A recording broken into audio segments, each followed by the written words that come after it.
Second.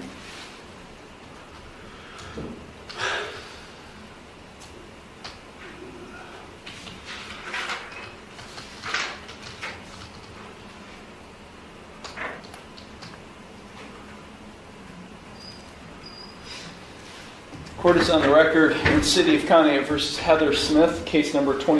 All right, pause right here. This isn't a new criminal trial. This is a probation violation hearing, which means the court doesn't need proof beyond a reasonable doubt. The standard is much lower, and that already puts the defendant at a disadvantage. If you're on probation, this is the danger zone. 25 CRB 396. This case is set today for a hearing, a preliminary revocation hearing. A probation violation complaint was filed against Ms. Smith on January 30th, 2026. Ms. Smith is on supervised probation with this court, having been convicted of illegal use or possession of drug paraphernalia back on December 29th, 2025.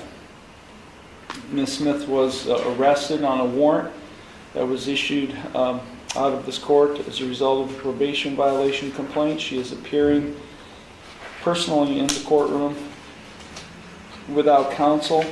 Also present is probation officer Sean Benoit. Ms. Smith, have you received a copy of the probation violation complaint? Yes, sir. I'm going to read you your rights, so please pay attention to the rights I'm about to read to you. You do have a right to be informed of and to understand the nature and the elements of the complaint filed against you. You also have a right to know the potential penalties that could be imposed. If you are convicted of having violated your probation in this case, you do face up to 30 days in jail. I could extend your probation from what was originally set at 18 months up to a maximum 5 years. This part is huge. The judge just laid out the maximum consequences: jail time, extended probation, or stricter control. Notice how calm and procedural it sounds, but this is the moment where someone's freedom is actually on the line. Question for you: would you be comfortable facing this without a lawyer? And/or I could impose more restrictive community control. Might incriminate yourself. Any statement you make could be used against you. You also have a right to another hearing, and that other hearing is what we call a final revocation hearing. At that final revocation hearing, you would have a right to cross-examine witnesses and to confront evidence presented against you. You would have a right to use the court process to secure the attendance of any witness who you would want to testify on your behalf. At that hearing, you would have a right to be proven guilty by preponderance of the evidence and a right not to testify. You also have a right to have an attorney represent you in this case, and because you are facing possible jail consequences, you do have a right to court-appointed counsel and to have a lawyer assigned to represent you only if you cannot afford one. If you do qualify, well, I'm sorry, yes, only if you cannot afford one. Okay, if you're convicted of having violated your probation in this case, you do have a right to appeal the conviction or sentence. That must be done within 30 days of the conviction, and you would be entitled to a court-appointed attorney in the Court of Appeals if you receive a jail sentence and cannot afford a lawyer. Now, if you plead not guilty today or deny this complaint, I will set your case for a final revocation hearing in the near future, and I will set a bond. A bond is set by the court to ensure your appearance at all future proceedings, and today you have the right to a reasonable bond. You have two plea options available to you with respect to this complaint. You can either plead guilty or not guilty. If you plead guilty, that is a complete admission value to the complaint file. If you plead guilty, the court will find you guilty, and then I will impose sentence. The second option is you can plead not guilty. If you plead not guilty, that is a denial to the complaint filed against you. And as I said, if you plead not guilty, I'll set your case for a final revocation hearing in the near future, and I will set a bond. Do you have any questions regarding the rights or plea options I've just explained to you? And how do you wish to plead to the probation violation complaint filed? And there it is, a guilty plea. This instantly waives multiple constitutional protections, including the right to challenge evidence. In probation cases, pleading guilty often feels quicker, but it can also be the most expensive decision long-term. Do you think this was strategy or pressure? Against you. You wish to plead guilty? You understand by pleading guilty, Ms. Smith, that you are waiving all of those hearing rights I've just explained to you, which includes your right to cross-examine witnesses and to confront evidence presented against you. You'd be waiving your right to testify or not to testify without any negative connotation. You'd be waiving your right to subpoena witnesses as well as your right to be proven guilty by a preponderance of the evidence. All of those are hearing rights you'd be waiving by pleading guilty to this complaint today. Is that what you wish to do? Yes, sir. You are not represented by counsel today. You are proceeding without an attorney. So by pleading guilty to this complaint, you are effectively waiving your right to have an attorney represent and advise you in this case. Is that what you wish to do? This is one of the riskiest moments in any courtroom, pleading guilty without counsel. The judge is locking in the record to protect the case on appeal. Translation: the court is making sure no one can later say, "I didn't understand what I was doing." Yes, sir. Are you currently under the influence of any drugs, alcohol, or prescription medications that might affect your thinking? No, sir. Are you currently on probation, parole, community control, or post-release control with any court? Yes, sir. And besides this court, where? Asheville County.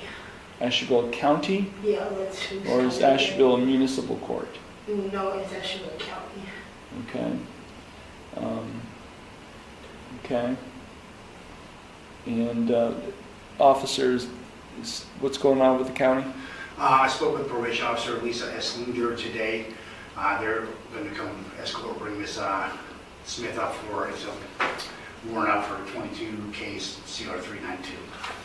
Out of Asheville County, Common Yes. Police? Yes, sir. Okay. Okay. Has anyone made any promises to you, Ms. Smith, as to what your sentence will be in this case? If you, in order to induce you to plead guilty to this complaint? No, sir. Are you thinking clearly and you understand everything that's happening? Yes, sir.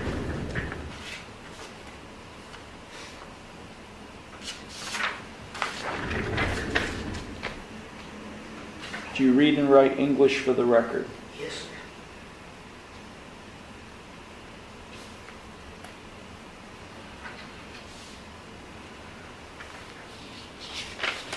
I'm going to hand you a document. It's entitled Waiver of Hearing Rights on Probation Violation Cases. If you find that document after reading it acceptable, you can sign and date at the bottom. If you have any questions regarding the document, please feel free to ask me and I'll be glad to answer them.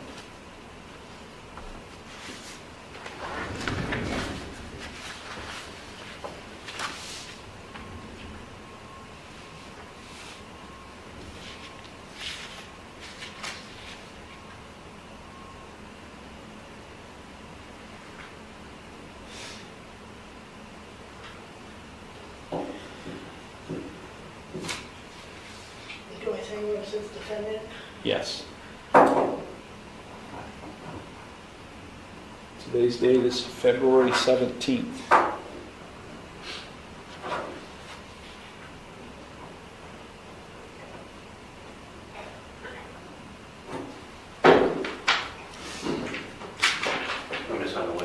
Yes, please. Thank you. Court does find Ms. Smith has executed the waiver in open court. I do find the defendant's plea of guilty to the probation violation complaint filed against her, in this case, to be knowing, voluntary, and intelligent. The court will accept the plea of guilty, and I will therefore find her guilty of having violated her probation. Okay, we are now going to proceed to sentencing. Now we shift from procedure to human emotion. Sentencing statements are often the defendant's last chance to influence the outcome, but excuses without documentation rarely move the needle. Judges listen for accountability, not explanations. Ms. Smith, is there anything you would like to say before I impose sentence? Just that the only reason why I missed in the first place because I was sick. And then when we got pulled over, that's when I found out that I had a warrant for my arrest. and they told me to come up here. And that's what I did. I think on Friday, he told me to come in on Tuesday.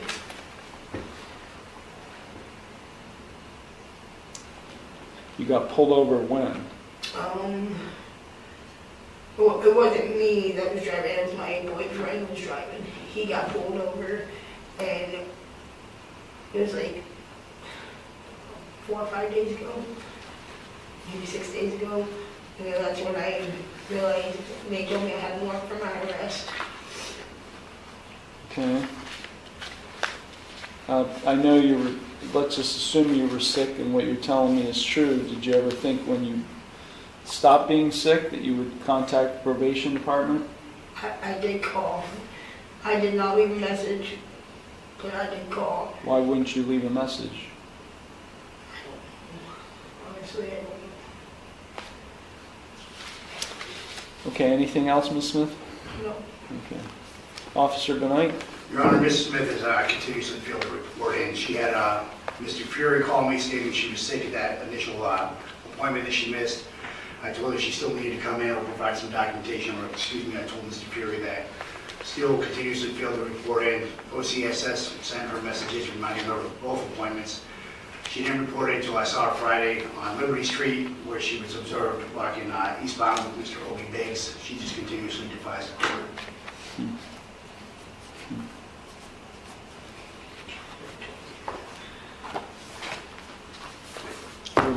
With Mr. Biggs on Friday? Yes, it was. Oh, we was talking about our kids, like, Were you in the, you called your boyfriend driving the vehicle, was that Mr. Biggs? No. No, me and Obi was only talking. Look, I don't want to hear anything more about it. I'm tired of you and Mr. Biggs. Tired of you. You know, your criminal history is a mile long. You constantly, you don't want to get help, Ms. Smith. You just don't want to get help. We've offered help to you. You don't want to get well. You don't want help. And now you're going to county because you've apparently violated your probation there. I'm giving her the max. This is the final hammer. Maximum sentence.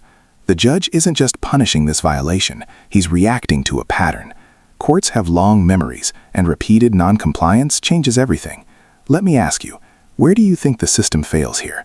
Enforcement, support, or personal responsibility? Maximum 30-day jail sentence. It'll be a county jail commitment because that's where she's headed anyways.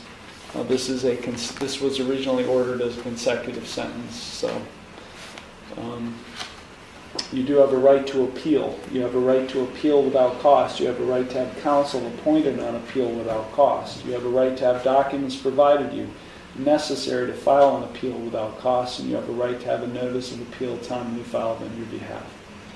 Anything further, officer? No, Your Honor, thank you. Ms. Smith, do you have any questions for the court? Yes, sir. Okay.